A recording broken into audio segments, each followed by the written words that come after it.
প্রশ্ন তুলেছেন, এই আগুন কি সত্যিই লেগেছিল নাকি এটি কোনো পরিকল্পিত ঘটনা? কোন দেশের জন্য, কাদের জন্য কথা বলেছিলাম? যুদ্ধ করেছিলাম, নিরাপত্তা পাইনি, এমন আক্ষেপ করেছেন আলোচিত কন্টেন্ট ক্রিয়েটর নুরুজ্জামান কাফি। 11 ফেব্রুয়ারি রাতে কাফির গ্রামের বাড়িতে আগুন লাগে। কাফি নিজেই অভিযোগ করেন আগুনটি জেনে বুঝেই লাগানো হয়েছে। তবে অনেকের ধারণা আগুন কাফি নিজে লাগিয়েছে, বড় কোনো উদ্দেশ্য হাসিল করতে চাচ্ছেন তিনি। তবে কাফি দিয়েছেন 7 দিনের আলটিমেটাম। 7 দিন পার হলে তিনি কি পদক্ষেপ নেবেন তাও জানিয়েছেন।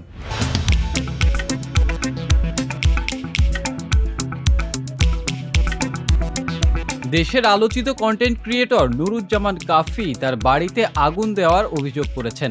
মঙ্গলবার 11 ফেব্রুয়ারি রাতে ফেসবুকে একটি স্ট্যাটাসের মাধ্যমে কাফি জানান তার বাড়ির ঘর এবং রান্নাঘর সম্পূর্ণরূপে পুড়িয়ে দেওয়া হয়েছে। তিনি ক্ষোভ প্রকাশ করে লেখেন, কোন দেশের জন্য, কাদের জন্য কথা বলেছিলাম? যুদ্ধ করেছিলাম কিন্তু নিরাপত্তা পাইনি। কাফি অভিযোগ করেন দুর্বৃত্তরা তার বাড়ির দরজাগুলো বাইরে থেকে বন্ধ করে আগুন লাগিয়েছে, যাতে পরিবারের সদস্যরা বের হতে না পারে। কাফি এই হামলাকে একটি পরিকল্পিত নাশকতা হিসেবে উল্লেখ করেছেন। পরবর্তীতে কাফি আরও একটি পোস্টে সাংবাদিকদের কলাপাড়া থানায় আসার আমন্ত্রণ জানান এবং লেখেন, আমি এই দায়িত্বহীন সরকারকে এক বড় মেসেজ দেব। তিনি স্পষ্টভাবে হুঁশিয়ারি দেন, যদি মেসেজটি মানা হয় তাহলে আমি বিপ্লবী সরকার হব।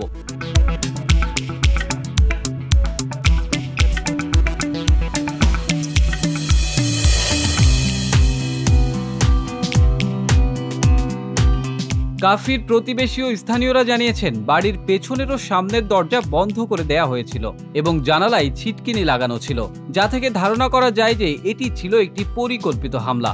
ঘটনাস্থলে দ্রুত পৌঁছায় ফায়ার সার্ভিসের দল। তবে আগুনের তীব্রতায় বাড়ির বেশিরভাগ অংশ পুড়ে যায়। বাড়ির সবাই অক্ষত আছেন এবং কোনো হতাহতের ঘটনা ঘটেনি। কাফির বাবা মাওলানা ABM হাবিবুর রহমান অভিযোগ করেন, এটি ছিল তাদেরকে মেরে ফেলার উদ্দেশ্যে সন্ত্রাসীদের ঘটানো একটি ন্যাক্কারজনক ঘটনা। একটি ভিডিওর ক্যাপশনে কাফি লিখেছেন, কিছুই রইল না, 7 দিনের আলটিমেটাম দিলাম। তিনি আরো বলেন, আমার বাড়িতে থাকা জমির দলিল সহ সব মূল্যবান কাগজপত্র পুড়ে গেছে। 1 সপ্তাহের মধ্যে হামলার সঙ্গে জড়িতদের চিহ্নিত করে শাস্তির ব্যবস্থা না করা হলে আমি রাজপথে লড়াইয়ে নামব।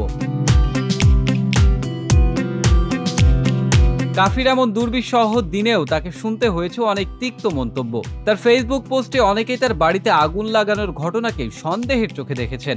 কিছু মন্তব্যকারী প্রশ্ন তুলেছেন, এই আগুন কি সত্যিই লেগেছিল নাকি এটি কোনো পরিকল্পিত ঘটনা? এমনকি একজন মন্তব্য করেছেন, বাড়িটা আপনি নিজেই পুড়িয়ে দিয়েছেন, কিছু সিম্প্যাথি বা বড় উদ্দেশ্য হাসিল করতে। কিছু কমেন্টে আরও উল্লেখ করা হয়েছে, কাফি হয়তো উপদেষ্টা হওয়ার জন্য পরিকল্পনা করছেন, তাই এসব নাটক করছেন। নুরুজ্জামান কাফি 2019 সালে ভিডিও কন্টেন্ট তৈরি শুরু করেন এবং তার ভিডিওগুলোর মধ্যে হাস্যরসের মাধ্যমে দেশের বিভিন্ন সংকট, দুর্নীতি, অনিয়ম ইত্যাদি নিয়ে প্রতিবাদ করেন। কাফির এই প্রতিবাদী ভূমিকা তাকে সোশ্যাল মিডিয়াতে পরিচিতি এনে দিয়েছে। তবে তার কর্মসূচি বর্তমানে অনেকের আলোচনার কেন্দ্রবিন্দুতে রয়েছে।